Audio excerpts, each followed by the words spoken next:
Let's go to the Lord in prayer now, and let's ask God for wisdom and knowledge and understanding ngayong umaga. Let's pray. Our gracious Heavenly Father, thank you po sa inyong goodness sa amin. Salamat po Lord dahil ikaw po patuloy naging mabuti sa buhay namin. Thank you for helping us through Lord sa online ministries na ito, sa inyong biyaya lamang na meron kaming internet at may opportunity po Lord na makatuto at makilala ka lalo today. At Lord, aming dalangin, ikaw patuloy tumulong sa amin. We acknowledge, Lord, that apart from your help, apart from the illumination power of your Holy Spirit, we could not see anything or get anything from your word. Now, so Lord, help us. Help your minister, help your people now, and help those who are still coming, will join us this morning. And ikaw na po mag-take care po sa aming mga discussion ngayong umaga. And this we ask in Jesus' name. Amen and amen. So since mga kapatid, nasa rightly dividing po tayo and we leave off last time dito po sa atin pong atin pong discussion on dispensational structure of the book of Acts. Okay? So i-adjust ko lang ng kaunti po mga kapatid. Sana nag-improve man lang ng konti. Okay, tingnan ko nga sa pero wala mang problema po mga kapatid, no? Pag balik ko ng kaunti. So just bear with us. And yan, parang feeling ko nagwi-wave no? So sige. Bahala na diyan. Kung anong meron diyan. So let's put the cross. Okay? And the ascension of Christ and descension of the Holy Spirit. And what you have here is, if this is po mga kapatid, this is the middle ng Acts. So what you have here is Acts 1 to, this is 1 to, 12. This is Acts 1 to 12. And this is 13, Acts 13 dito po, to 28. Okay, itong second part po nito, lagyan po natin ng broken line po mga kapatid para. So, itong period po na ito yung Acts period, no? Ito yung kabuuan ng Acts po mga kapatid, itong area na ito. Okay? Itong area na ito yung kabuuang Book of Acts. So, minagnify lang natin and ang natitira dito tayo at ito yung rapture. Okay po? So, I hope maging malinaw po sa atin po 'yun. At nakikita nyo po sa inyong board. So ito yung Acts 28. So dulo ng Book of Acts po mga kapatid. So this is Acts 28 boundary. Okay? So as you can see. So makikita po natin dyan. So in that instance also po mga kapatid, ay ako pala ang host na ngayon. No? So bantayan ko pala kung may mga papasok. Kung napansin. So and also po mga kapatid, tingnan po natin itong mga bagay po na ito. Last time na pinag-usapan po natin, we talk about po mga kapatid, yung last nating pinag-usapan is with regards to doon sa transitional nature of the book of Acts. So we studied sa transitional nature ng book of Acts. And we have to understand that the book of Acts is not a doctrinal book. We established that. And it's not, po mga kapatid, it's not also an instructional book, but rather it's a historical and a transitional book. At makikita mo sa Book of Acts, one thing na makikita mo sa Book of Acts is yung mga shift, dispensational shift. Okay? So, we learn about that po mga kapatid, that it demonstrate transitional nature. It serve as a bridge. I don't have to go over po doon po sa lahat na napag-usapan po natin. It completes historical po mga kapatid, narrative of the New Testament. So kasi na-leave hanging po ang after po ng historical narrative, after po nung namatay po ang Panginoong Jesus at umakyat po siya doon sa langit. Ang Book of Acts, di ba, ang Gospels nag-i-end sa ascension. Tapos tinuloy ng Book of Acts sa pag-descend ng Holy Spirit. Ang sabi po ng Gospels lang ng mga kapatid that aakyat siya at ipapadala niya yung kanyang Holy Ghost. So, nagpapatuloy ang Book of Acts kung anong pinag-usapan sa Gospels po mga kapatid. So, could you imagine kung wala tong Book of Acts na napakalaking gap sa history ng church kung anong pangyayari po mga kapatid. So, it is the sequel to the Gospel, importance ng Book of Acts, and it demonstrate that transitional nature kung papaano yung sa mga lumang mga dispensation, itong OT po mga kapatid, lagyan natin ng OT or Old Testament time, yung mga dispensational ano po dito ng mga practices na hindi na practice, paano nag-transcend dito po mga kapatid, then later on nag-adjust hanggang nag-welcome po. So anyway, na pag-usapan na natin yung mga bagay na yon. This historical transition mga kapatid includes the development of the early church, okay, in Jerusalem, and it records also po mga kapatid that it spread throughout, okay, the Roman world. Amen. And what you see in the book of Acts, it opens up with Jewish believers, okay, led by Peter and 11, and it ended up being scattered throughout the empire of Rome or throughout the world po mga kapatid, and led by Paul, okay, and his team po mga kapatid. So we learned also that the place of Acts in the New Testament illustrate the transitional nature of its message. So there is a transitional nature ng message niya. So from message of the kingdom to the message of grace, message of the law to the message of grace, from the kingdom, from Israel in its focus to the body of Christ, to the Gentiles, then the body of Christ po mga kapatid. So the New Testament would lose its historical continuity po mga kapatid without the book of Acts. And think on this, what if there were no book of Acts? Yun po yung question eh. What if there would be no book of Acts? Yun yung tanong ko sa inyo, no? What if kung ang pagkasunod-sunod from John, okay, from Matthew to John, tapos ang sunod na po mga kapatid ay Romans, the book of Romans. What if walang Acts? So just think about that. At ganito ka-importante ang historical record ng Book of Acts. Amen. So you will be confronted with some opening words. And makalagay doon, Paul, an apostle, and a servant of Jesus Christ, to all them that be in Rome. So yun ang makikita mo doon mga kapatid. Then you will ask yourself, sino si Paul? Kung without Book of Acts, hindi mo makilala. Sino ba tong Paul na ito? Wala namang Paul sa 12 disciples. Sino ba tong Paul na ito na wala naman sinasabi kung saan siya galing? Magugulat ka. Hindi mo alam kung anong gagawin mo, anong sasabihin mo. Kasi parang malaki ang gap eh. No? What about, sino ba tong Rome? Bakit sino ba tong mga saints doon sa Rome? Sino makasagot niyan? Who are the saints that are in Rome? I thought na ang gospel ay para lang sa mga Hudyo. Bakit may mga Gentile na mga saints? So, kasi sa Matthew, Mark, Luke dyan, ang dealing doon, hindi naman tayo kasama.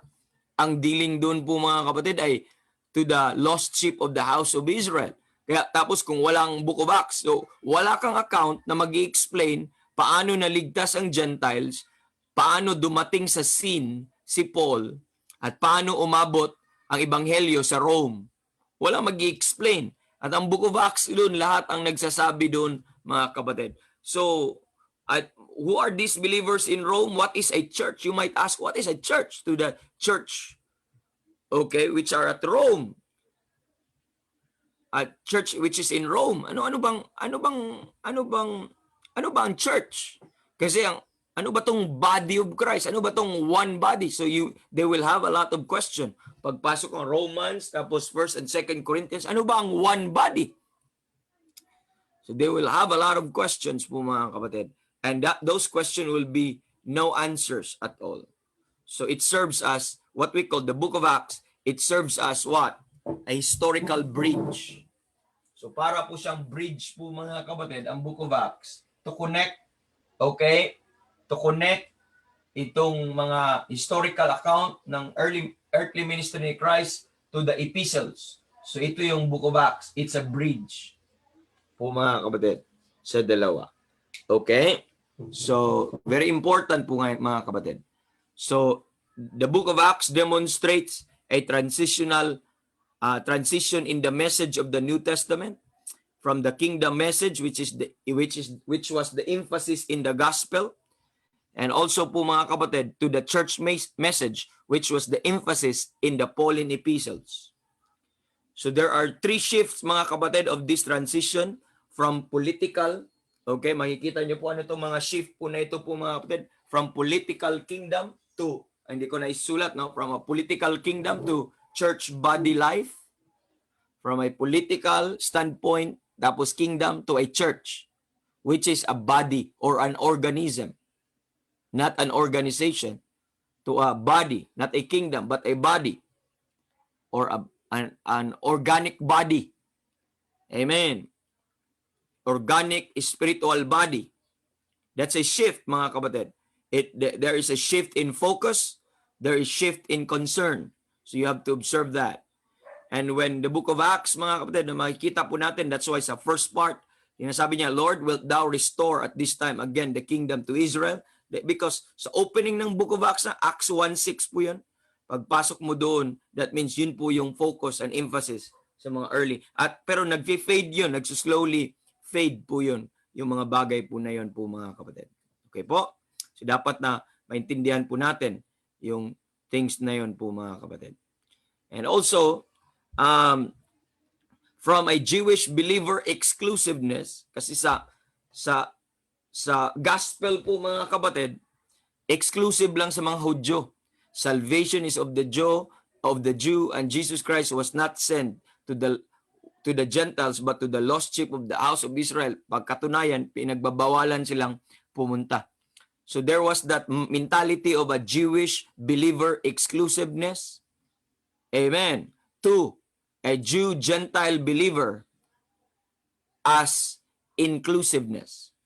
As one, inclusiveness. So Jew and Gentile as one, inclusiveness. So dati may enmity, pero sino magtuturo sa'yo na meron ng ganun? Paano nangyayari yun? Ang Book of Acts ang magtuturo sa'yo na from Hudyo lang, then later on, mga kapatid, pwede na palang masave ang mga Gentiles. So pwede na. So doon i-explain ng Book of Acts, yun po yung record ng Book of Acts. Okay? Makikita po natin. And the third one, mga kapatid, is yung Old Testament law emphasis to the New Testament truth emphasis or grace emphasis. So from dito po sa earthly ministry ni Kristo at sa Old Testament, batas po ang emphasis. Pero pagpasok po dito, ang Book of Acts will record and explain po mga kapatid paano nagkaroon ng shift. So that's very important na makita po natin yung mga bagay na yun. At yung ministry from the ministry of Peter to the ministry of Paul. So dito, ang predominant po dito po mga kapatid is, sa first part is si Peter, then pagpasok sa 13 to 28, at nakafocus na po sa ministry ni Paul. So, yung ganun, no? So important to take note. And therefore, mga kapatid, the Book of Acts, if you learn about this, if you know this, the Book of Acts, therefore po mga kapatid, is descriptive or illustrative in nature. Okay, it is descriptive or illustrative in nature and not prescriptive. Okay, not prescriptive. When I say not prescriptive, mga kapatid, ibig sabihin, hindi ka doon kukuha ng instruction kung paano, okay, kung paano mamuhay. Hindi ka kukuha ng instruction doon kung paano maligtas. Or hindi ka kukuha ng mga doctrines doon patungkol sa church. Bakit? Hindi ka pwedeng magkuha ng doktrina sa isang may movement pa o hindi pa stable, mga kapatid. And besides, the Book of Acts is not a doctrinal book, but it's just an historical book, mga kapatid. It's a record how the believers, amen, from a different mindset adjusted to the new mindset. So, yun po dapat nating maintindihan at makita po mga kapatid. So, it tells us what the early church did. Okay? Yun po yung Book of Acts. It tells us what the early church did and not necessarily what we are to do. So there are things that ginagawa po nila doon, at kung sinabi kong descriptive lang, so it is telling you kung anong ginagawa nila doon. Pag sinabi kong not prescriptive, so kung ano mang, if the book of Acts tells us what they did, amen, what the early church did, it is not necessarily that what we should do now. Okay? So, it tells us what they experience, and not necessarily, mga kapatid, what we are to experience. Okay? Sana malinaw po yun. Nakikita po natin yung nature po na yun. So, for example po mga kapatid, sa Acts chapter number 2, sa Acts chapter number 4, makikita nyo sa account doon mga kapatid that they sold their possession. They voluntarily give up their private property and put it sa apostles' feet, and they practice a communal living po mga kapatid. Ang tanong ko, ibenta mo lahat ng ari-arian mo tapos ibigay mo sa mga pastors kung i-apply. Is it prescriptive? Nilagay nila sa ano? Is it prescriptive? Amen. Kung sundin mo yun, kung yung ganun sa Book of Acts And delikado po mga kapatid. So, pero of course, hindi na ngayon. Sila dati, iniiwan nila trabaho nila, iniiwan nila yung mga kayamanan nila. Ngayon, sinasabi ng Bible, kailangan mo magtrabaho. Kailangan ma-provide ang family. Okay? Ang lahat ng yan. So, ano nangyayari? May shift, may change. And the Book of Acts will explain that po mga kapatid. So, it's not necessarily na yun ang gagawin natin. Okay? So, dahil hindi siya prescriptive na book. Alam niyo po kung saan po ang instructional doctrinal book na para sa church? Para sa mga churches natin? It is the Pauline epistles from Romans to Philemon. That's a doctrinal prescriptive book for all of us. Okay, another transitions na makikita mo dito, yung pagtanggap nila sa Holy Ghost. Paano nila makuha ang Holy Ghost?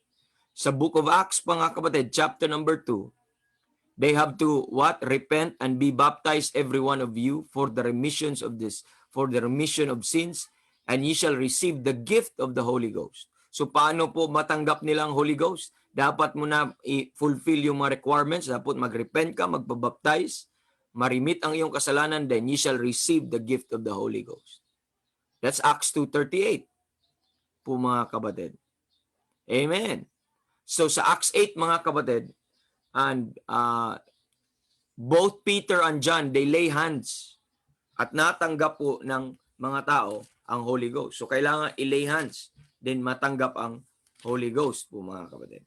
And sa Acts chapter number 10, habang nakikinig si Cornelius ng mensahe ni Peter, kahit hindi pa tapos si Peter, ang Holy Ghost ay nanahan na sa kanya. Kahit hindi pa nagpa-invitation si Peter, ang Holy Ghost ay bumagsak na sa kanya. Paano niya natanggap? By faith, nung nagniwala siya habang nagsasalita si Peter, nanahan sa kanya ang banal na espiritu. So pagdating naman sa Acts 19, it is at the time of believing po mga kapatid, sa Acts 19, nung after po nilang naniwala, so natanggap na din nila ang Holy Ghost. So magkaiba, pero by the laying ang means, paano nila, ano ang means doon? By the laying hands of Paul. Kaya natanggap nila ang Holy Ghost. Okay? Tingnan nyo sa Acts 19. Babasahin ko Acts 19. And it came to pass that while Apollos was at Corinth, Paul, having passed through the upper coast, came to Ephesus, and finding certain disciples. And Paul he said unto them, have ye received the Holy Ghost since ye believe? And they said unto him, we have not so much as heard whether there be any Holy Ghost. And he said unto them, unto what then were ye baptized? And they said, unto John's baptism.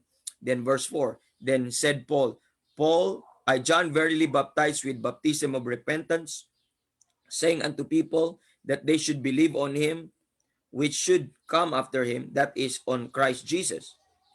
When they heard this, they were baptized in the name of the Lord Jesus. And verse 6, and when Paul laid his hands upon them. The Holy Ghost came on them, and they spake with tongues and prophesied. So paano nila natanggap ang Holy Ghost? Paul laid their hands on them. Paano sa Acts 8, Peter and John laid their hands on them. Paano sa Acts 2, kailangan po nilang mag-believe at magpabaptize, mag-repent para makuha po nila yung Holy Ghost. So iba-iba. So paano kanyan? Saan ka kukuha ng doktrina natin? Kung sa Book of Acts, kung sa Book of Acts ka kukuha ng doktrina, baka ma-end up ka na Pentecostal, mag-end up ka na. So ganun po mga kapatid, ganun ka seryoso. Once na ma-violate mo yon ay marami pong bumagsak, marami pong nagkakamali, marami pong mga nag-ano po mga kapatid na nag-entertain ng false doctrine dahil po sa mga bagay po na ito. Okay?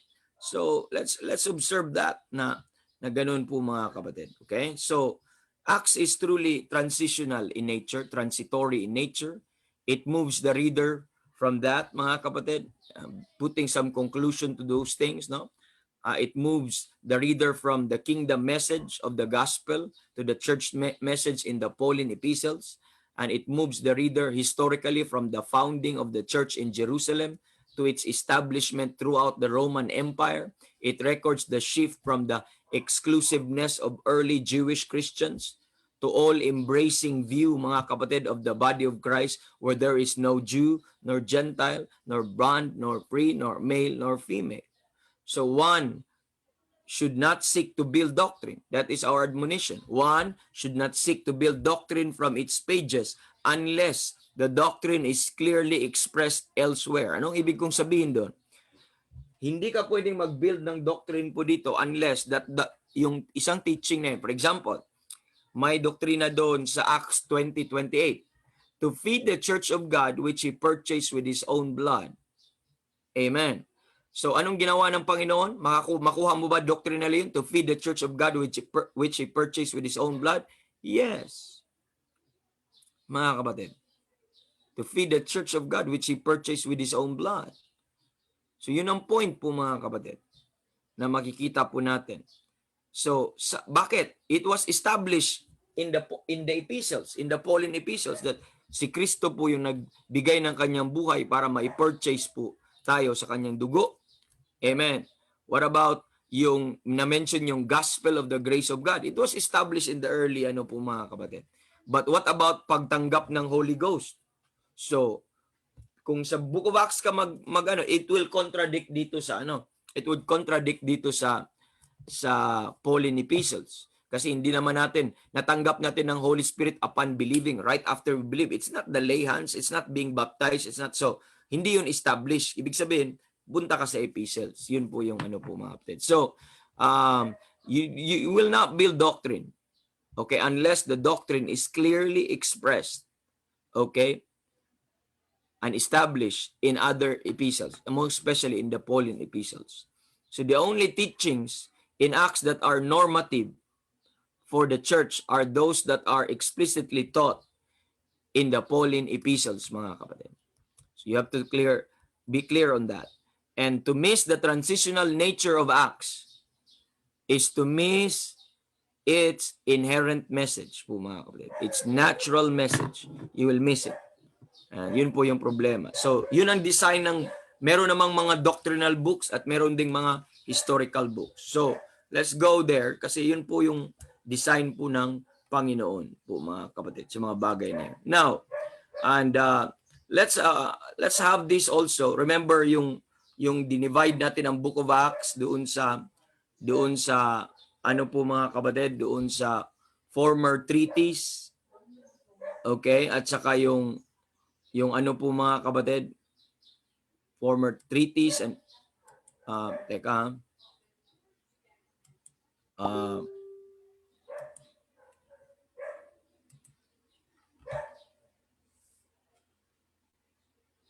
ito pa lang hindi ko nabuksan, okay? So sa present treaties na divide po natin, ano nga yung former treaties? Acts 1 to 4, 1 to 14, then 15. So hindi na natin kailangan po mga kapatid, discuss. Now I'd like you to observe these things.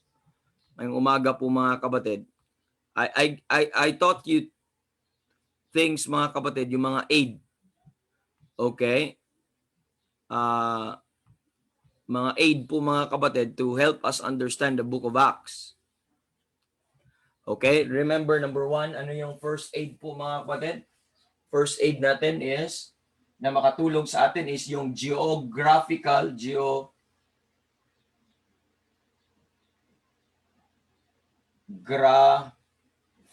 aid. At pangalawa po, mga kapatid, there is also the yung ethnicity po, mga kapatid, ethnographical. Okay? Ethnographical aid and yung keyword aid. Okay? Yung keyword aid. So, at saka spokesmanship aid, in which titingnan po natin later on. When we talk about this geographical aid po, mga kapatid, this is when we are dealing with the kingdom of Israel or with any development of teaching that are connected with Israel. We must expect to see some geographical terms. Okay? So, what you see is, Jerusalem is the city of the great king. And that covers the first 12 chapter of the book of Acts. Okay? And the scene then moves to Antioch, and then a city midway between Jerusalem, that is midway between Jerusalem and Rome po, mga kapatid, or the Gentile world. And in the last chapter, Paul arrives in Rome. So we could therefore see po, mga kapatid, tingnan po natin yung movement ng book of Acts. From Acts 1 to 12 po, mga kapatid, makikita mo from Jerusalem, okay? Dito po makikita mo midway from 13 to ano po, mga kapatid, what you will see here is Antioch. Okay? You have Jerusalem, then Antioch. That is pagpasok sa 13.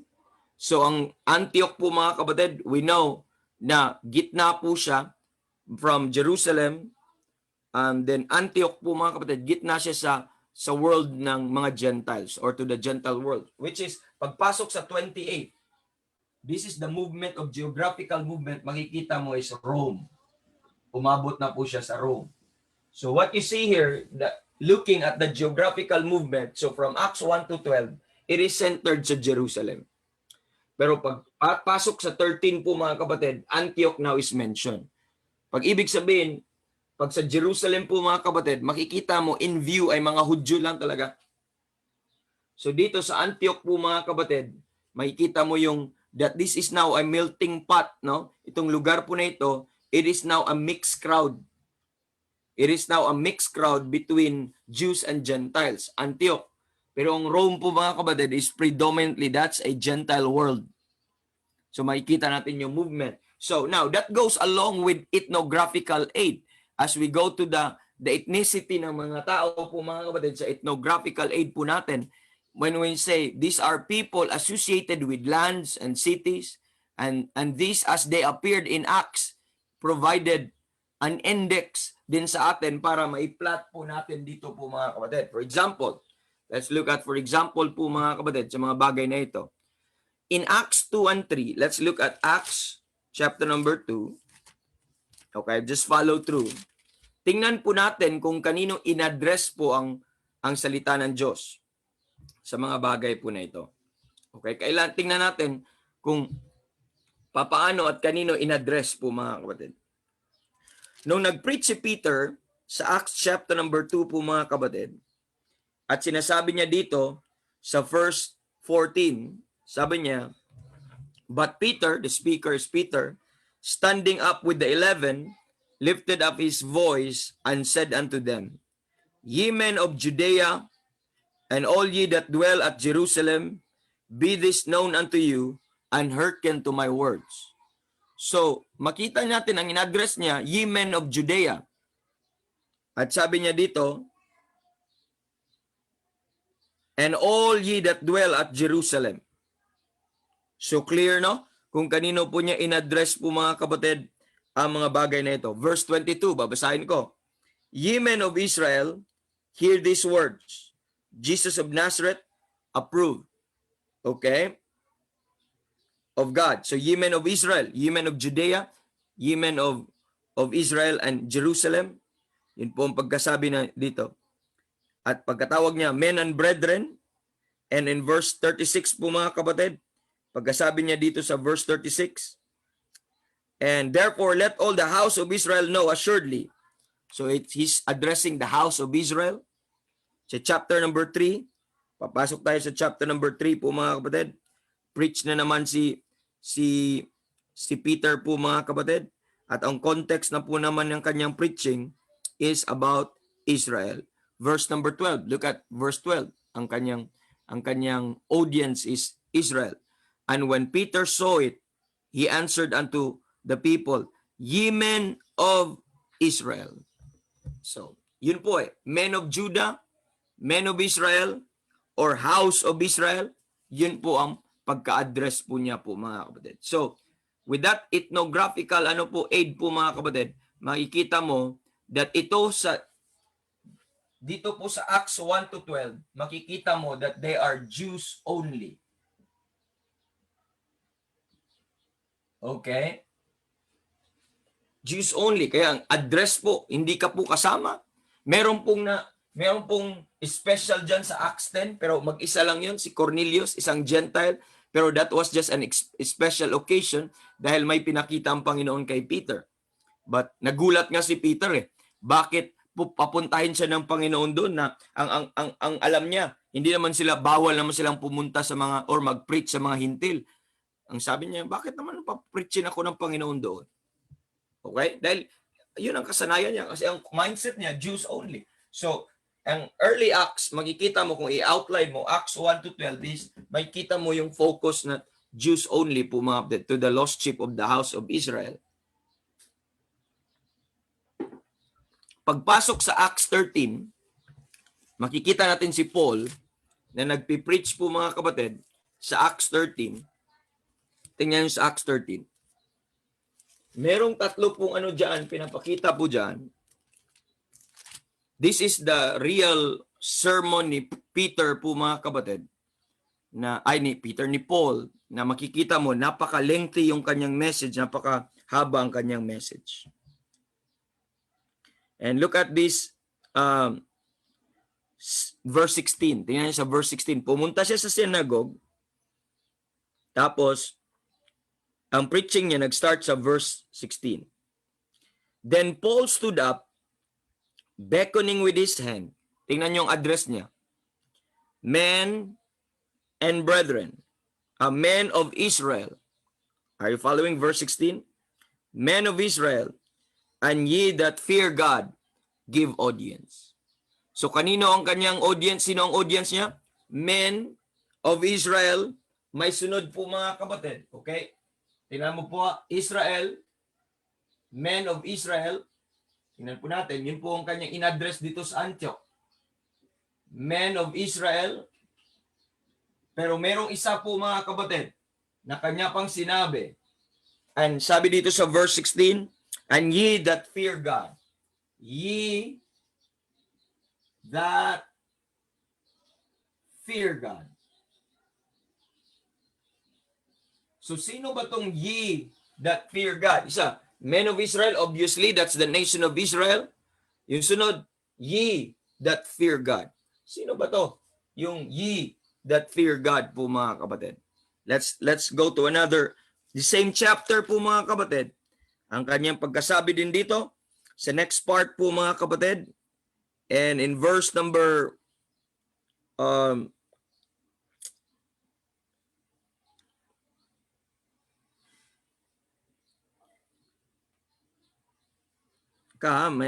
may sinasabi pa siyang isa po dito. 3 beses na ito niya inano dito sa Book of Acts. Okay? So, hindi ko lang na-markan po kasi po mga kapatid.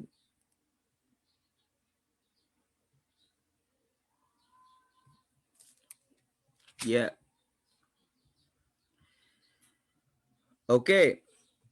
In verse 26, nakita ko na, in verse 26, look at verse 26. Sabi niya dito, men and brethren, children of the stock of Abraham. Sino yung men and brethren na tinutukoy niya? They are the children of the stock of Abraham. Sino yung stock of Abraham? That is the Israelites. They are the stock of Abraham. As we know it, because galing po sila ni Abraham. They are Abraham's seed. So that's Israelites. In-address niya. Men and brethren, this is Paul speaking, children of the stock of Abraham, but may isang audience. And whosoever among you feareth God. So yung second audience, whosoever. Kanina, ye that fear God. Ngayon, whosoever. Sino to? Among you that feareth God. So, in-address niya ang bansang Israel at meron pa siyang isang in-address, and ye that fear God, and whosoever among you that fear God. Now, ipakilala po ng Panginoon po ito, ipakilala po ng Bible kung sino po itong mga tao po na ito.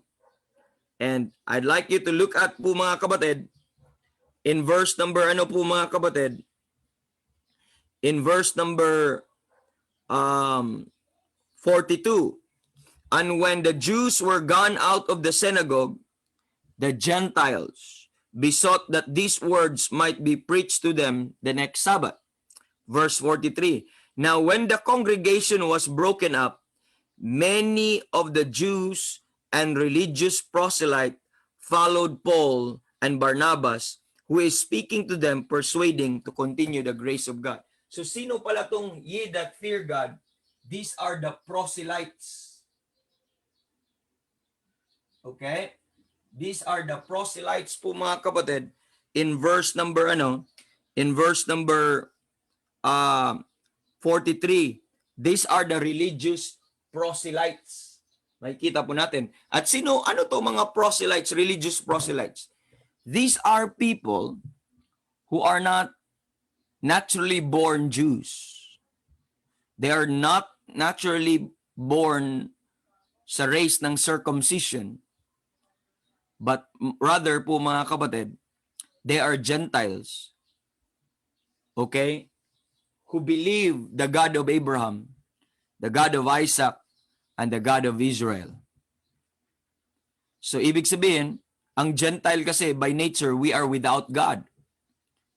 We are without Christ. Pero kung if you want to know, sa time po ng Old Testament, if you want to know God, you have to go through Israel. If you want to know the living God, the one true God, you have to go through the nation of Israel. Kasi sila po yung steward sa mga bagay po na yun. And with that po mga kapatid, matutunan natin, kilala po natin sa mga panahon po na yon that ito pong mga proselytes na ito, they are Gentiles. Okay?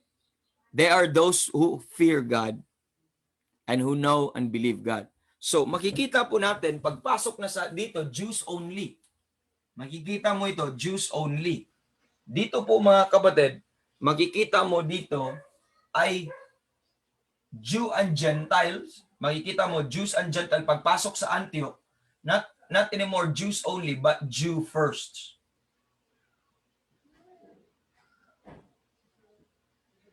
Kita niyo po? Jew first. But this time, they are made up now of Jew and Gentile ang nire-reach out. Pero ang priority is what? Jew. So Jews first. Okay, Jew first. Makikita po natin po mga kapatid. So bago ang lahat, Jew first. So dito po from Acts 13, pwede nang maligtas ang Gentiles, pwede nang makakilala sa Panginoon, pwede na sila makapagpakinig ng salita ng Diyos, pero meron pong priority. Meron pa rin supremacy. Pero unlike dito, zero talaga. They were not part of the plan, they were not part of the message. At ang mga Hudyo ay they talk to only to Israel, pero pagdating sa Acts 13 na dito makikita natin si Peter ang spokesman Pagdating dito, si Paul kasama ng hintil. Pero dito po sa Acts 13 to 28, itong area po na ito, ay meron pa ring primacy, okay, or priority po ang Hudyo. Look at sa Acts 13 pa rin tayo. Tingnan mo sa Acts 13. And in verse number 46, look at verse 46. Then Paul and Barnabas waxed bold and said, it was necessary that the word of God should first. Do you see that? It was necessary that the word of God should first have been spoken to you. Yun po yung programa ng Panginoon, no? Although mayroon ng bagong dispensation, meron na pong bagong mga kapatid, pero the word of God should first spoken to this nation. Pero ano nang ginawa nila? But seeing ye put it from you, and judge yourselves unworthy of everlasting life, lo, we turn to the Gentiles. So kaya po mga kapatid, no? So kung ayaw nila, din pupunta sila sa Gentiles. Because supposedly para sa kanila, lo, we turn to the Gentiles. Kaya sa mga missionary, lalo na sa first missionary, second missionary journey ni Paul, kahit saan siya pupunta mo na, maghahanap mo na siya ng synagogue.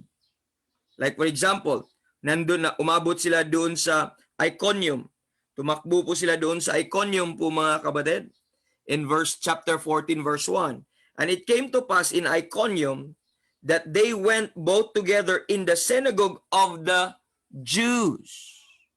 So papasok sila sa synagogue of the Jews, and so spake the great multitude of the Jews and also of the Greeks. So Gentiles na, the Jews and also of the Greek. So nagsalita po siya, pero dito po sa second part ng Acts, makikita mo na may nag-entertain na po sila ng mga Hudyo po mga kapatid, Jew and Gentile na po dito. Kaya doon po mga kapatid na experience nakikita po natin. Jew first. Okay? Itong area na ito. Sila po ang may priority. Okay? Kita po natin. Now, tingnan po natin po mga kapatid sa Romans, the book of Romans. Ano ang book of Romans? Ang book of Romans is a book written in while ongoing pa ang Acts history. Ibig sabihin, it is an Acts epistle.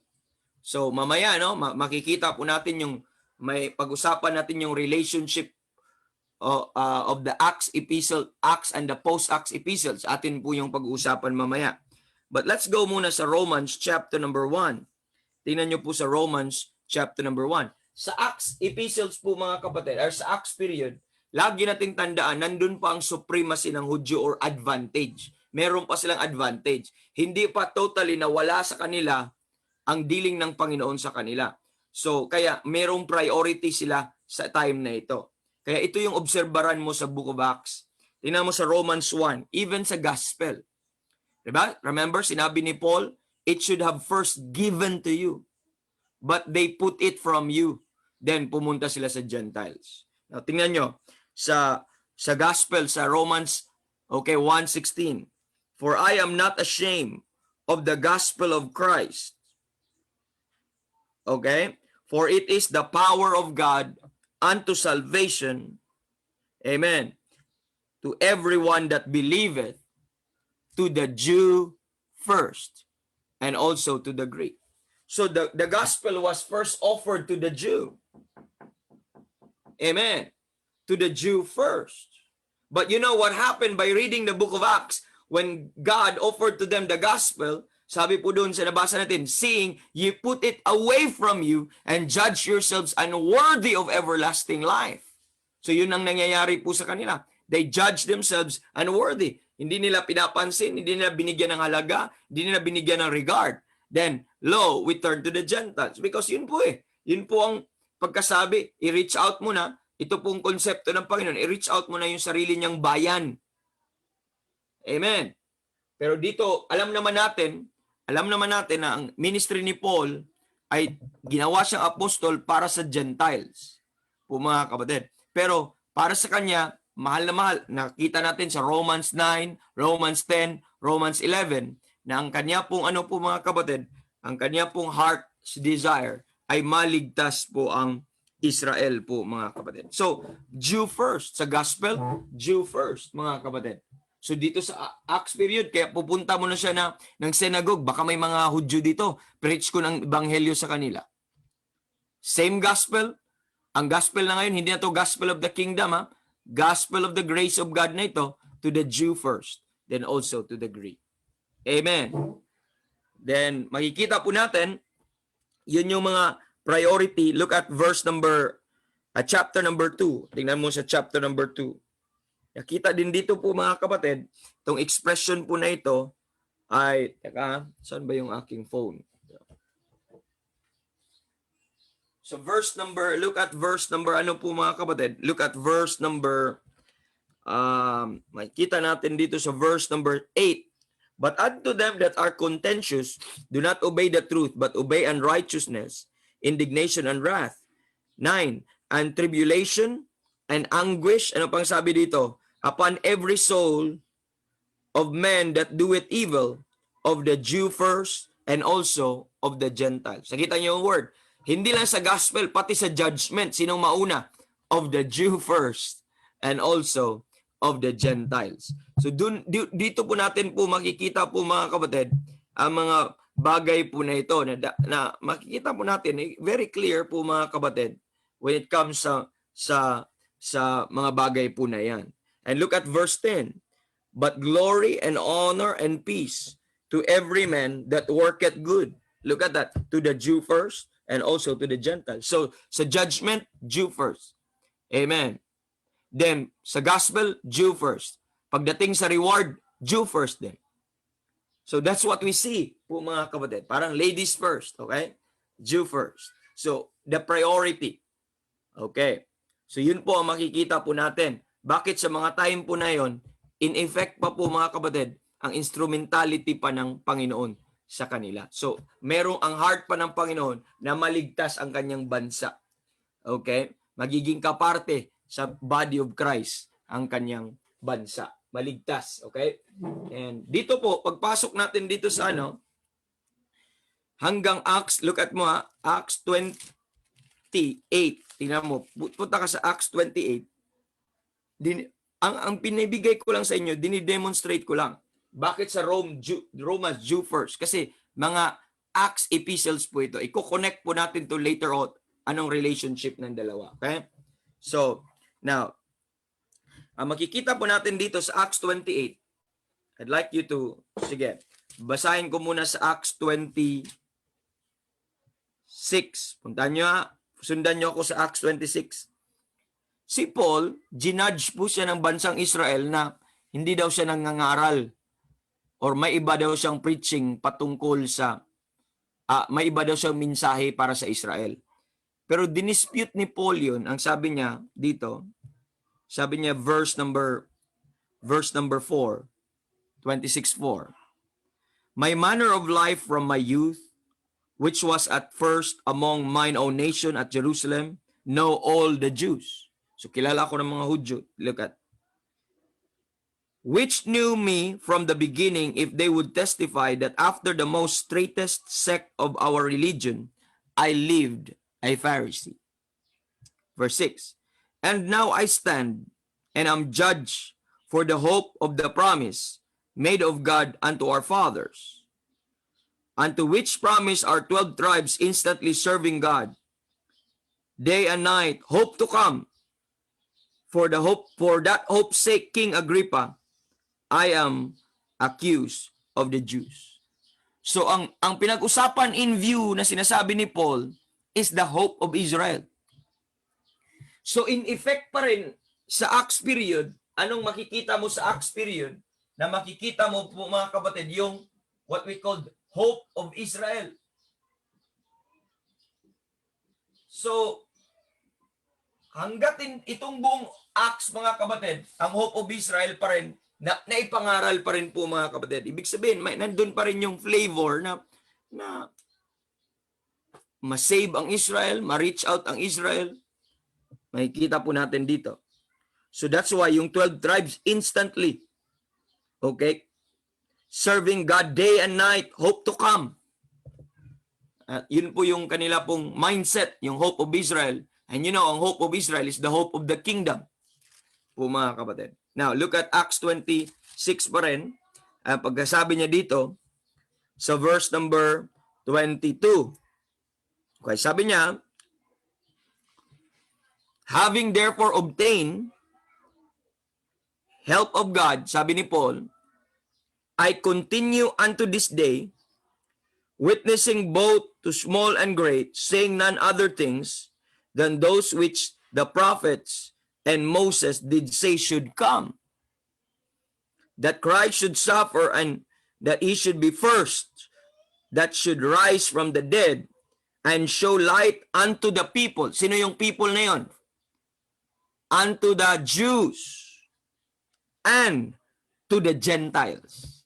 So, ang order is to the Jews, then to the Gentiles. So, makikita po natin dito po mga kapatid. So, it's about the hope of Israel na nagpipreach pa rin si Apostle Paul. Look at chapter number 28. Kaya nga sabi niya doon sa 26, I continue up to this day. So, even doon sa kalayo, kung ito yung 28, so 26, no? Malapit na lang po mga kapatid, no? End ang Book of Acts. So, even sa dulo ng Book of Acts, nandun pa rin. But what about this? Acts 28. Makita mo sa Acts 28, in verse number, ano po mga kapatid, 20. I'd like you to look at verse number 20. But basahin ko muna sa verse number 19. But when the Jews spake against it, I was constrained to appeal unto Caesar, and not that I had ought to accuse my nation of. But look at verse 20. For this cause, therefore, have I called for you, to see you, and to speak with you, because that for the hope of Israel, I am bound of this chain. Because that for the hope of Israel, now you see that word, hope of Israel, I am bound for this chain. You know why Paul was imprisoned? Because of preaching for the hope of Israel. When he was preaching to the nation of Israel, he was preaching the hope of Israel to them. At nakikita po natin. So, even on that mga kapatid, dahil kasi ang una niyang i-approach to the Jew first. So, every time he encountered the Jews in the book of Acts, amen, he will tell them about the hope of Israel. If they will not, then he will preach to the Gentiles. Amen. So, ano po yung order? Makikita po natin. So, makikita natin sa Romans 11 mamaya. Okay? Sa hope of Israel. So, up to Acts 28, sabi niya, because of the hope of Israel, I am bound of this chain po mga kapatid. So, now, so that's why it is to the Jew first. Kasi hope of Israel pa ang una pong pinapano po mga kapatid. So, may priority pa sila na makikita po natin po mga kapatid. But that will change. Pagdating po dito po mga kapatid, sa Acts 28, which is Acts 28 yung nabasa natin kanina.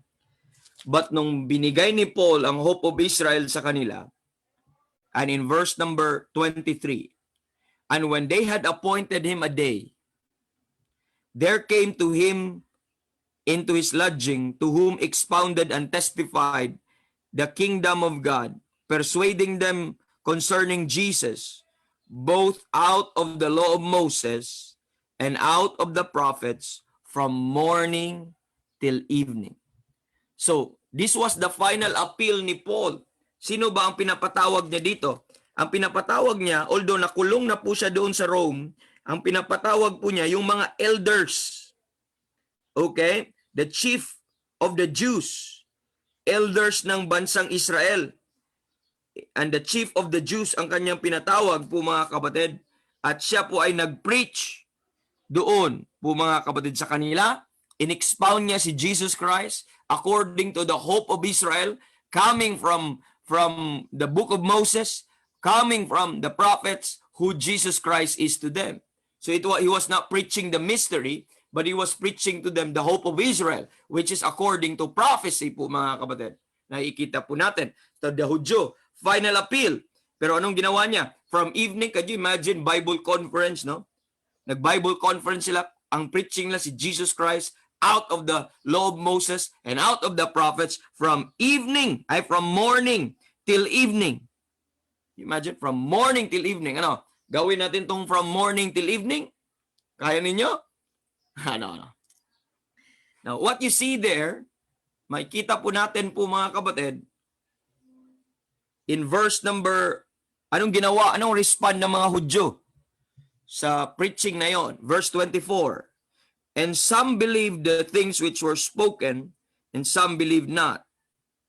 And when they agreed not among themselves, they departed, after that Paul had spoken one word, and will spake the Holy Ghost by Isaiah the prophet unto our fathers, saying, Go unto these people, and say, Hearing ye shall hear, and shall not understand, seeing ye shall see, and not perceive.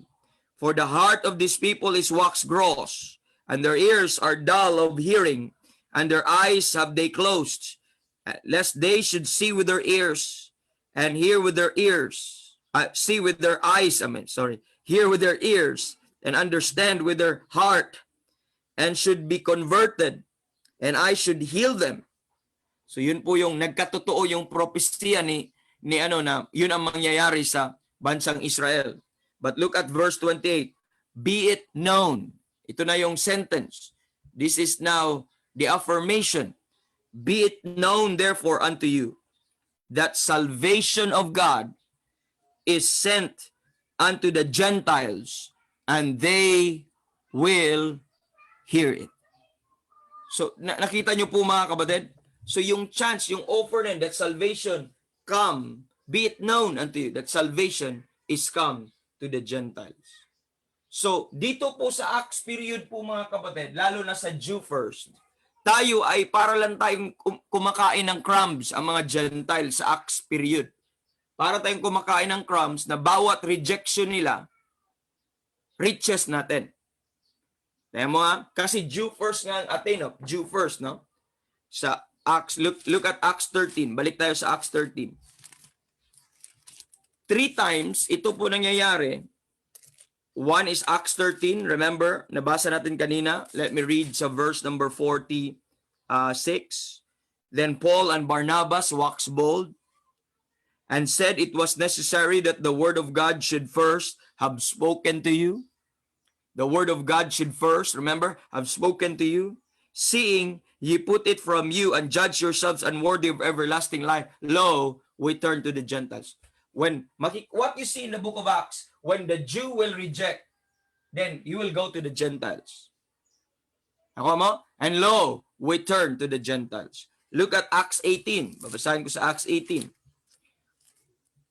The Bible says in Acts 18, pagkatapos niyang nagpi-preach doon po mga kapatid, and he reasoned there sa Acts 18, and sabi dito sa verse number 5, verse 4, and he reasoned in the synagogue every Sabbath and persuaded the Jews and the Greeks. And when Silas and Timotheus were come from Macedonia, Paul was pressed in spirit and testified to the Jews that Jesus was Christ.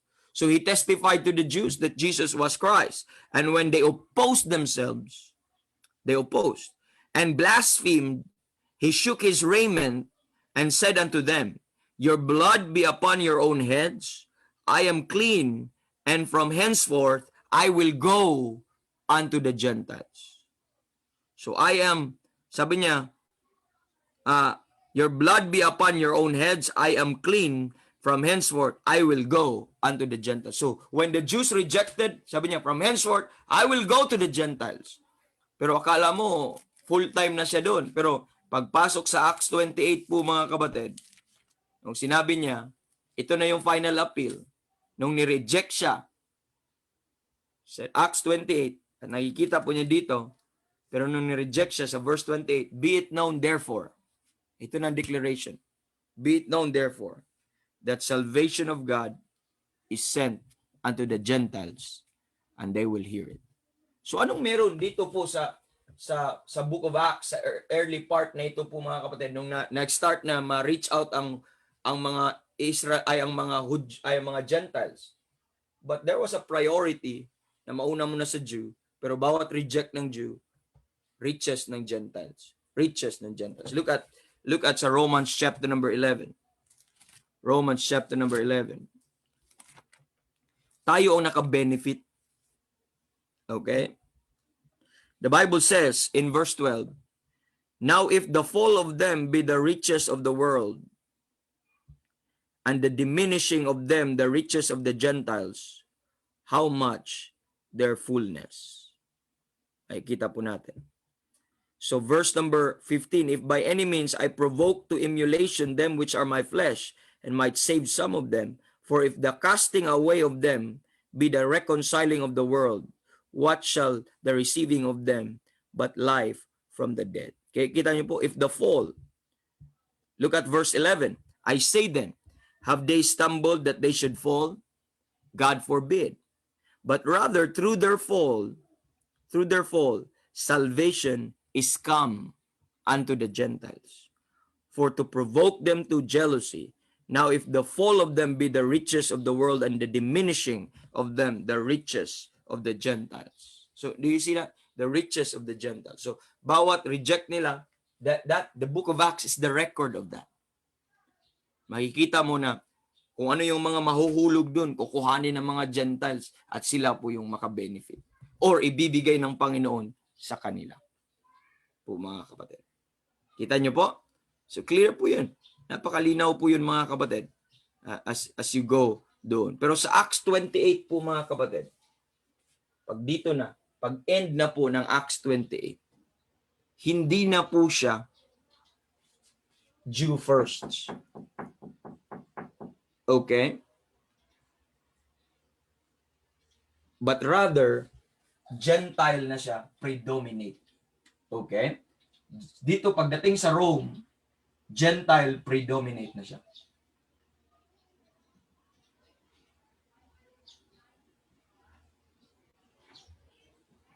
That is to say po mga kapatid, that is to say, na ang ministry ni Paul, full-time na siya para sa mga Gentiles.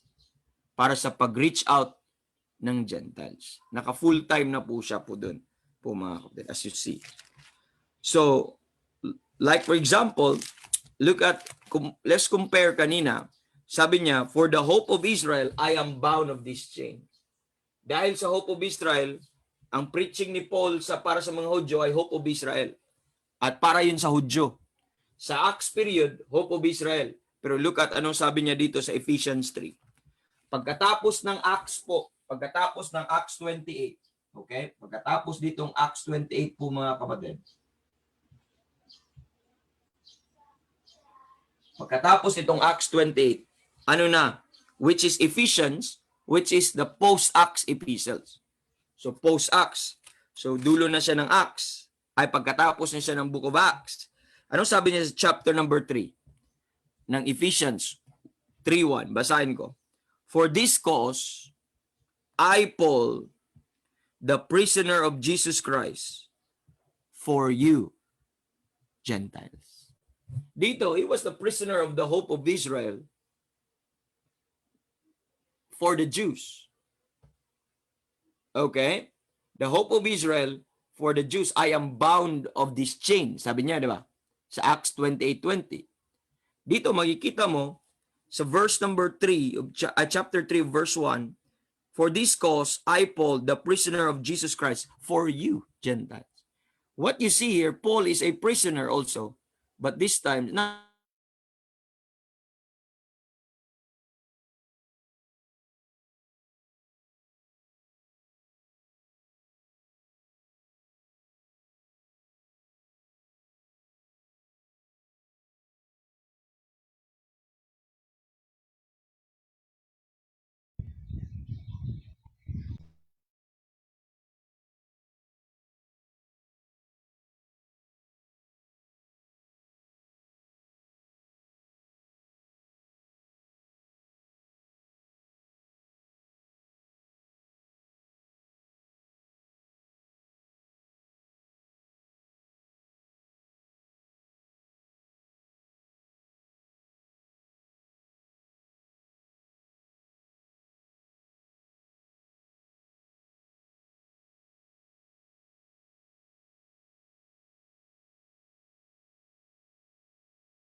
Sorry, nawala yung ating ano. Sino ba ngayon ang hosts? Check ko ha. Ang host natin ngayon. I see. Sino ang Ako ata, sir. O balik si Randy ulit. Sige, sir. Hindi ka magbantay. Thank you.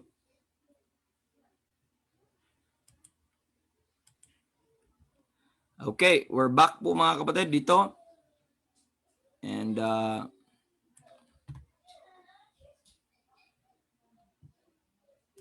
pasensya na sa mga nasa live po natin kung nandyan pa kayo.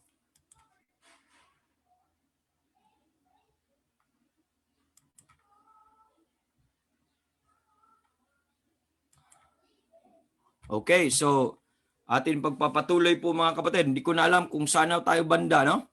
Pero we'll try po mga kapatid na may patuloy po natin. So dito na tayo sa Acts 28. Dito na tayo sa kabila, no? Gusto ko lang ma-communicate din yung ating mga ano natin, yon, nandyan pa. May kaunti pang natira. Sige lang, bear with us po mga kapatid. Pasensya na. Nag-drop ang aming... Papatuloy po mga kapatid. Hindi ko na alam kung saan tayo banda. Oh, may nagsasalita. Sino ba yun? So, dito, wala nang Jew first or lahat. That is starting after ng Acts period. All the way sa panahon po natin. Equal footing ng Jew at Gentiles. And in this time also, na-declared na po na low army ang bansang Israel. Ibig sabihin, they're considered as not anymore the people of God. They're considered as na-cut off na at na-declared na sila into a spiritual blindness. Na-declared na sila into that spiritual blindness. Dapat mapansin po natin, titingnan po natin, observe nyo po yun mga kapatid. Mga bagay po na yun. Okay?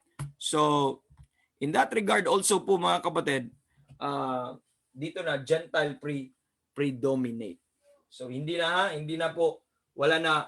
Bakit Gentile predominate? Because as a nation, ang bansang Israel, not only wala nang dealing ang Panginoon sa kanila, put on hold everything na plano ng Panginoon. Pero i-restore po yun. Pag mawala na yung panahon natin, yung body of Christ, mababalik po yun, yung supremacy na yun, yung priority na yun, yung Jews only na yun, lahat na yun, mababalik po yun sa tribulation period, pagka post-rapture. Pero ang ongoing economy, right after po ng dealings ng Panginoon, right after ng Acts period, wala nang Jew-Gentile. Ang sino na ang bida po ngayon mga kapatid, saan na ang blessing ng Panginoon? Nasa new creature na. Look at Galatians chapter number 6. Nasa new creature na, nasa body of Christ na ang blessing ngayon. Hindi na sa pamamagitan ng mga Hudyo, kundi sa pamamagitan na ng body of Christ. Look at chapter 6. Babasahin ko in chapter 6 verse number 15. The Bible says, "For in Christ Jesus neither circumcision availeth anything, nor the uncircumcision, but a new creature." So paano na ma-avail po ang mga blessing ng Panginoon? Through the new creature na, hindi na po through Jews.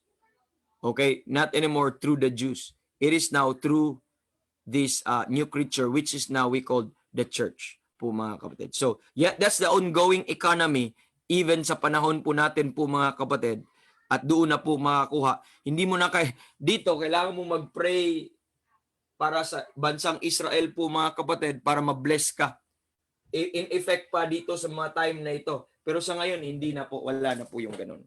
Hindi na doon nagbibigay ang Panginoon. Hindi na through Abraham, it is now through the gospel and through the church po mga kapatid sa panahon po natin. Okay? So, I hope you see that po mga kapatid, itong mga areas po na ito. Another thing na makikita po natin is yung, punta tayo sa ethnographical, no? Pero ito, Jews only. Tingnan yung transition na from Jews only, from Jerusalem, Antioch to Rome. Tapos from Jews only to the Jew first, then to Gentile predominate. Pag sinabi ko lang predominate po mga kapatid, hindi ibig sabihin Gentiles only. Pero predominantly, ang masisave Gentiles. Predominantly, ang naliligtas. Tingnan mo, predominantly, sino yung members ng body of Christ ngayon? Gentiles, mga kapatid. Pero hindi lahat ng member ng body of Christ ay Gentiles. Pero karamihan, ang Gentiles po, mga kapatid. And pupunta ka sa bansang Israel, ayaw nila yung mensahe kasi, of course, ang iba sa kanila, nag-aantay pa rin sa kanilang Misaya. Akala nila na darating ang kanilang Misaya po, mga kapatid. So in that, let's go to the keyword aid. Okay, let's look at to the keyword aid po, mga kapatid. So there are not only this racial and geographical subdivision na makikita po natin, but makikita natin yung keyword na alliteration, tatlong R, alliteration. In alliteration, ang focus, this tells us of the focus in Acts 1 to 12. Ang focus ng Acts 1 to 12 is restoration.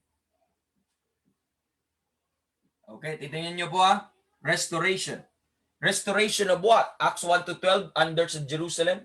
Ang preaching restoration. Restoration of what? Acts chapter number 1 verse 6. When they therefore were come together, they asked of him, saying, Lord, wilt thou at this time restore again the kingdom to Israel? So this thing is taken, mga kapatid, itong restoration na talagang intense ang hope nila na ma-restore ang kingdom or expectation nila na ma-restore ang kingdom, itong sa Acts 1 to 12 po, mga kapatid. Pero napapansin natin pagdating sa 13 to 28, slowly fading na po. Hindi na ganun ang emphasis po nila. Although nandun pa rin yung hope of Israel, pero wala na po ang emphasis po nila doon po, mga kapatid. So, that is the preaching of Peter in Acts 3, Acts 2 po, mga kapatid, Acts 4, Acts 5. Amen. The preaching of Stephen in Acts 7, na ma-restore po sila, may balik po sila. Mag-repent lang sila, kaya kailangan lang mag-repent and be baptized. Bakit? Darating yung time of refreshing and times of restitution. Amen. Yun po ang burden ng mga prophets, yun ang burden ng mga apostles na may restore. And He will send Jesus unto you. Ready to restore. Yun po yung mindset. Pinapakita ko lang kayo sa mindset kasi di naman to doctrinal book pero pinapakita natin yung mga focus nila, theme nila, yung movement po, mga kapatid, kung paano. Okay? So, with that's the focus of restoration ng kingdom ng Israel. Kasi na-lost nila yung kingdom Pagdating ni Jesus Christ, in-offer ni Jesus Christ, the kingdom of heaven is at hand. So, ang requirement is repent, for the kingdom of heaven is at hand. Pero anong ginawa nila sa hari nila? Pinako naman nila ang hari nila. Kaya, nag-hope pa rin sila. Pagkat nung umakyat na po si Jesus Christ, ang una kagad nilang tanong, pagkatapos sa teaching ni Jesus Christ, Lord, wilt thou at this time restore again the kingdom to Israel? Kasi yun ang mindset po, mga kapatid. And the next one, mga kapatid, is reconciliation. Not only restoration, pagdating dito sa Acts 13 onwards po, mga kapatid, is reconciliation ng message. Bakit reconciliation po, mga kapatid? This is now the reconciliation of both Jews and Gentiles into one body. Ito na yung tema. Ito na yung tema. Dito ang tema is restoration and focus. Ang tema naman, ang focus dito is reconciliation. At the same time, reconciliation not only Jew-Gentiles in one body, but reconciliation because tayo na mga hintil, we are enemies of God. We are not a people of God. We are aliens from the covenants of promise, having no hope without God in this world. That's us po, mga kapatid. So, with the ministry of Paul, a change come over the Acts, mga kapatid, for the Gentile now comes in to a place of blessing. So, we see now, bakit may reconciliation na dito? Because yung mga, kailan po pala na nahiwalay ang mga hintil? Okay? Sa Diyos. God gave them over. Remember sa Romans chapter number 1? Romans chapter number 1? That was the record on how God gave over the Gentiles. Yung mga, when they knew God, they glorified Him not as God, neither were thankful, but became vain in their imagination. Makita mo that God gave them up to ano po, mga kapatid, to anong pang pagkasabi doon, to lasciviousness. God gave them up to vile affection, and lastly, God gave them over to a reprobate mind. So that's what you see. The three sentence ng Panginoon, God gave them up, God gave them up, and God gave them over. Now, if you look at historical point of view, kailan po ginave over ng Panginoon ang pag-deal sa whole humanity as one? Remember, from Adam, all the way to the Tower of Babel. Are you listening? From Adam all the way to the Tower of Babel, God dealt, through the entire humanity. Wala po siyang special people. From Adam all the way to the Tower of Babel, wala po siyang special people. But yung final act ng kanilang rebellion, that God scattered them abroad, that was at the Tower of Babel po, mga kapatid. God scattered them and confounded their language. And how many years after that, He called Abraham. And from that time onward po, mga kapatid, when He called Abraham, God is now dealing to humanity through one nation. And that is through the Abrahamic race. That is through that Hebrew race na makikita po natin, and which now we call the nation of Israel. So from that time onward, He was dealing to the nation of Israel po, mga kapatid. As you can see. So clear na clear po yun, mga kapatid, na makikita po natin. No? Napaka-linaw po yun. So dito din, nakikita na din natin po, mga kapatid, na sa panahon po natin, nawala yun. Nawi-witness din naman natin na nawala yun. Yung mga bagay na yun. Okay? So, nakitang-kita po natin po, mga kapatid, na put aside na naman yun. Parang bumalik ulit ang dealing ng whole humanity. Pagkatapos na set aside ang Israel. So God is now starting to reconcile yung na-put away or na-set aside niya na whole humanity. God is now slowly by and by reconciling them. Therefore, the address, mga kapatid, is no longer ye men of Israel. The address, mga kapatid, is no longer that they do, that is strictly to the Jews only. Makikita po natin, but the door of faith is open to the Gentiles. And God is now called elsewhere. Look at that door of faith. Look at that Acts chapter number, mga kapatid, 14. Look at Acts 14. Remember? Yung door of faith, sabi doon sa una po, mga kapatid, seeing ye put it away from you, sabi niya sa mga Hudyo, and lo, we turn to the Gentiles. Look at Acts chapter number 14. The Bible says in verse number, mga kapatid, in verse number 27, and when they were come and had gathered the church together, they rehearsed all that God had done with them. And take note, and how He had opened the door of faith. How He had opened the door of faith unto what? The Gentiles. Imagine, God was opening door from 13 po, mga kapatid, 14 dito. Nagbukas na siya ng door of faith unto the Gentiles. And that's why He is now called in Acts 17. That's why He is not sa po, mga kapatid, sa gospel, sa Matthew, Mark, Luke, John, they were called to repent. Sino ang repent? For the kingdom of heaven is at hand. Sino yung audience and recipient doon? The nation of Israel were called to repent. Even in Acts 2, Acts 3, in first Acts 1 to 12, they were called to repent. Sino po ang called to repent? The nation of Israel po, mga kapatid. But ngayon po, mga kapatid, starting dito, nung nagkaroon na po ng opening ang door of faith para sa Gentiles, look at chapter number 17, and I'd like you to look at verse number 24, that God, so He's now dealing with the entire humanity po, mga kapatid. Makikita po natin. But let me jump dito, verse 24, and God that made the world and all things therein, saying that He is Lord of heaven and earth, dwelleth not among temples made with hands. Ang po dito ay ang Gentiles. And verse 25, neither is worship. Then jump tayo, verse number 26, and hath made of one blood all nations of men for to dwell on the face of the earth, and hath determined the times before appointed and the bounds of their habitation, that they should seek the Lord, if haply they might feel after him, and find him, though he be not far away, far from every one of us. For in him we live, we move, we have our being, as certain of our own poets have said, for ye are also his offspring. For as much then as ye are the offspring of God, so he was now talking to the whole humanity in general, as certain, as sabi niya, we ought not to think that the Godhead is like unto gold or silver or stone or graven by art and men's device, and at times of this ignorance God winked at, but now commendeth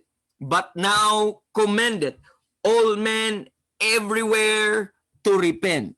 But now commended all men everywhere to repent. Do you see the shift? Before po mga kapatid, the nation of Israel was called to repent.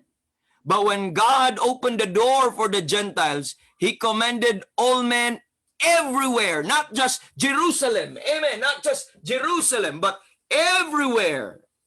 Amen. Commanded all men everywhere to repent. So, that is now a call of repentance for everybody. And the reconciliation of the Gentiles hinge upon the rejection of the Jews. Remember, kailan it hinged? Even in dito po sa start ng 13 po mga kapatid, papuntang 28, bawat ano po nila, bawat reject ng Israel, ano mangyari sa atin? Riches of the Gentiles. So yung Acts 13, nakikita natin, lo, we turn to the Gentiles. Nung na-reject, ayaw nila, nung sa synagogue, lo, we turn to the from henceforth, we go to the Gentiles.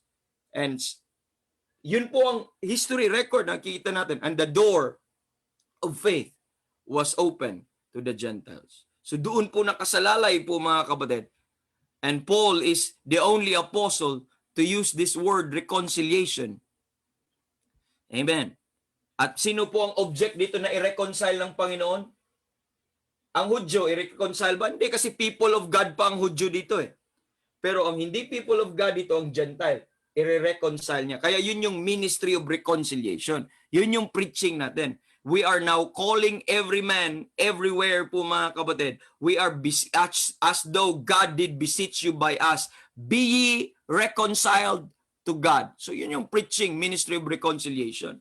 Kasi you are enemies and God is now offering amnesty. God is now offering peace to His enemies. And they could be one with Him. They could be reunited with Him again as the people of God. We were once enemy. Now we are reconciled, amen, to God. And we are now reconciled into that one body. Amen. And there is now peace. And the enmity and the middle wall of partition was removed po mga kapatid. Dito observe pa ang middle wall of partition, pero later on, ma-adjust pa, malaman po nila po mga kapatid. And finally po mga kapatid, ang focus dito sa Acts 28 ay rejection. Rejection. So tandaan nyo po ito restoration, ang focus dito, restoration of the kingdom. Reconciliation, the reconciliation of the Gentiles. And the rejection, this is now the rejection, the final rejection of the nation of Israel. Amen. That is to say, nung dumating na po sila sa Acts 28, yung verse 28, Acts 28:28, that is now the sentence as the result of the rejection. Be it known unto you, therefore, that salvation is come to the Gentiles. Ang focus ng rejection. So dito po mga kapatid, from after ng Acts 28 onwards, all the way sa rapture, okay, ang Israel is on that state of rejection. Wala po sila. There, everything, the gifts, the miracles, the hope of Israel, their position, yung Jew first, was maintained. Was maintained from Acts 1 all the way to 28. It was maintained. Yung mga supremacy nila, yung mga Jew first na yon na privilege, they are maintained right to the end of Acts. And the Apostle Paul spent the whole day expounding, testifying the kingdom of God to them. But the Jews at Rome refused. Doon sa Acts 28, nakita natin, refused his testimony And right then and then, he quoted Isaiah 6:9 and 10. For the last time in the New Testament, and Israel passed out in their present blindness with their dismissal, and the prophetic clock stopped. Everything stopped. The covenant stopped. The gift ceased, mga kapatid. The supremacy of Israel over the Gentiles is done away. Amen. And Paul is no longer prisoner of the hope of Israel. Paul now become the prisoner of Jesus Christ for the Gentiles, and the revelation, the full revelation of the mystery, the full revelation of the nature and the calling of this present dispensation was now fully revealed. Amen. And fully given. Amen. To the Gentiles, to the church. And these are written po, mga kapatid. These are written saan po? Sa mga post-Acts epistles ni Apostle Paul po, mga kapatid. So, dyan po, mga movement. Kaya after 28, wala nang transition, wala nang adjustment, wala nang Jew first. It's all about the body of Christ. It's all about the Jew and the Gentiles. They are both guilty. They need to be part of the body of Christ. That's why we are preaching reconciliation po, mga kapatid. And there is now full revelation of the mystery. I-explain ko po yun, pagdating po sa second part. Akala ko ma-discuss natin ngayon, hindi pala natin maabot po, mga kapatid. But anyway, pag-usapan natin yung mga Acts, post-Acts epistles, yung relationship nila pagdating sa truth, at ibabalik natin tong chart na ito to demonstrate po, mga kapatid, sa ating point. And one last feature that must be brought into line po, mga kapatid, to demonstrate the movement of the book of Acts from Jerusalem to Rome, from the Jew to the Gentile, and that is the insistence of both Peter and Paul that the message, had to deliver was sent to these specific people. So it is now concerning dito, pag makikita mo, ang pinaka spokesperson, representative po dito si Peter. Ang pinaka representative po dito, starting from this onward, is si Paul. Okay? At yung message po nila is specifically sent para kanino? Sa mga tao na kanilang na-send po sa Jew at saka sa Gentiles. At itong word na sent. Now, I'd like you to go back again in Acts chapter number 3. Few verses, mga kapatid, and we're done. Acts 3 po, mga kapatid. As makikita po natin in Acts 3, I'd like you to take note in verse 26. Basahin ko Acts 3:26. Basahin ko muna sa 25. Ye are the children of the prophets, this is talking to Israel, and of the covenant with God made with our fathers, saying, unto Abraham, and in thy seed shall all the kindred of the earth be blessed. Verse 26. Unto you first, look at this, first, unto you first, sent him, unto you first, having raised up his son Jesus. That was the first purpose of the resurrection for the nation of Israel. Sent him to bless you in turning away every one of you from his iniquities. So, do you see that po, mga kapatid? Sent him to bless you. Unto you first, God. Sent him to bless you. Pinadala si Kristo para sa kanila first, to the Jews only. Sa time na yon, in turning away every one of you from your iniquities. Look at Acts 10, verse number, I would like you to observe the word sent. Acts 10. Look at Acts 10 in verse number 36. Babasahin ko sa verse 36.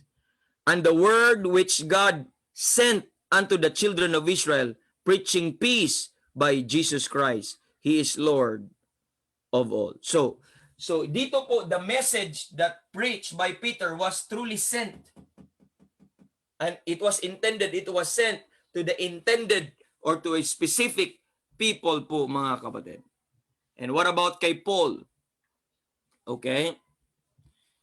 In Acts chapter number 13:26, sabi ni Paul, Acts 13:26, makikita natin, 13:26, men and brethren, children of the stock of Abraham, whosoever among you feareth God, to you is the word of this salvation sent.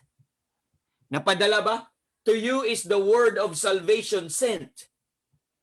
Napadala ni Paul sa Jew and Gentiles. Napadala ba ni Peter sa Jew only? Jews only? Yes. Napadala ba ni Paul? Kaya ibig sabihin, dito naka-address talaga ang mga tao ay ang mensahe. So dito sa early 13 to 28, both to the Jews and Gentiles, sabi dito, unto you, amen, is this word of salvation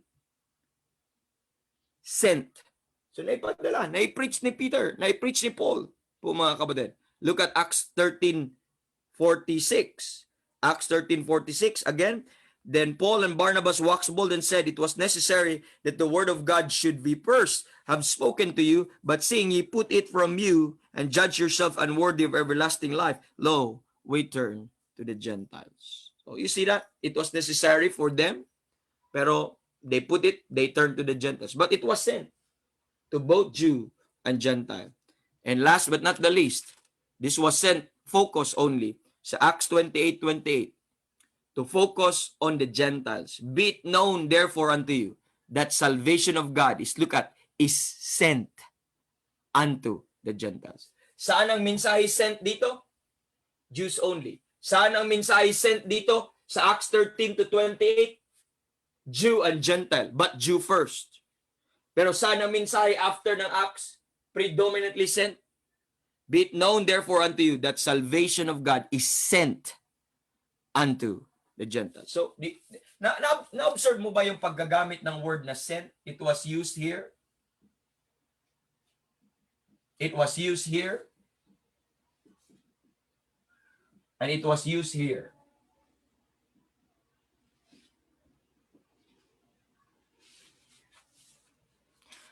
That's the point.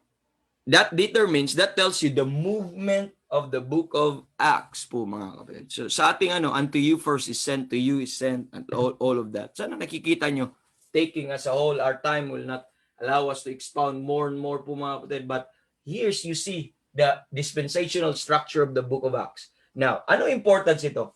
Pag magbasa ka ng Romans to Philemon, preview, pagbasa ka ng Romans to Philemon, maintindihan mo na ngayon bakit sa Corinthians meron pa silang sign gifts, meron pang speaking in tongues, at meron pang mga miracles, meron pang mga healing. Maintindihan mo na ngayon bakit may ganon. Pero pagdating sa Ephesians, wala nang mga ganon. Hindi na makapagpagaling si Paul. Kasi ang iba dun nakasulat habang ongoing pa ang history ng Acts. Ibig sabihin, ongoing pa ang history ng Acts, nandun pa rin yung mga miracles, mga sign gifts. Dito po mga kapatid, makikita natin sign gifts. Okay? Hindi ko pa pala nakita sa iyo. Sign. Okay? Gifts. Dito din po mga kapatid, may sign gifts. Pero pagdating sa Book of Acts, ay after ng Book of Acts, wala nang sign gift, but anong meron sa atin na iwan na lang? Man gift. Kita niyo po?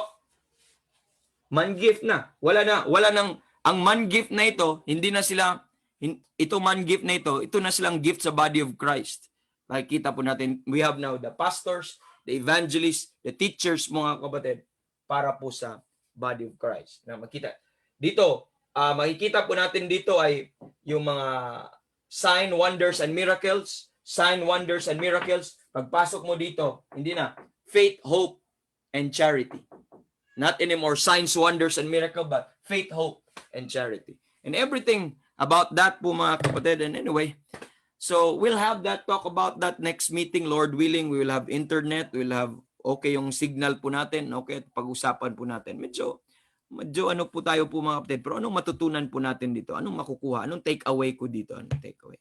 You know, God is so gracious mga kapatid. Wala naman siyang, hindi naman tayo people of God eh. Wala naman siyang obligation din sa atin. Pero kung once maintindihan mo kung paano naligtas ang Gentile po mga kapatid, doon mo ma-appreciate that God is truly gracious and so good sa buhay po natin. That kaya nga, ma-amaze, kagaya ng song na ating pinatuloy na pagpiplay na I'm amazed that He takes the time to give me such blessing and fill up my... Alam naman ng Panginoon na i-reject eh. Alam naman niya, hindi naman siya nasusurprise dito eh. pero napakaganda lang kanyang plano. At sa view ng mga Hudyo, tingnan mo, sa viewpoint ng mga Hudyo, hindi nila pwedeng i-accuse ang Panginoon na hindi long-suffering, hindi mabuti. Bakit? Could you imagine, for the whole 30 years, nag-reach out ang Panginoon sa kanila. That's the entire history ng Book of Acts. Ni-reach out sila, Jew first, para lang maano sila. Pero hindi nila ma-accuse ang Panginoon na hindi sila binigyan ng chance, hindi long-suffering, hindi merciful ang Panginoon. Dahil ang Panginoon po, mga kapatid, binigyan po sila. Pero on the other hand po, mga kapatid, amen. Minsan, may mga ganyan tayong mga ugali na supposedly ma-enjoy natin yung biyaya na yon dahil hindi tayo appreciative, hindi tayo thankful na enjoy ng iba. Para tayong mga Hudyo na ganun. Mga kapatid, na-enjoy ng iba. Amen. Iba ang nag-i-enjoy supposedly para sa atin. So, let's not lose that opportunity just like the Jews. At the same time, let's be thankful kung paano ang biyaya dumating po sa atin. And this is history that when you will look at it and meditate on these things, you will rejoice in the God of all grace. Okay? You will rejoice in the God of all grace. And glory to God sa lahat. And God bless us all. Have a good day, everyone po, mga kapatid. And ako pala ang host ngayon po, so I will end our meeting. And ingat po kayo. And see you tomorrow, series on grace. Don't miss that. We'll have a wonderful discussion tomorrow on the series on grace. Okay po. God bless everyone. Bye-bye.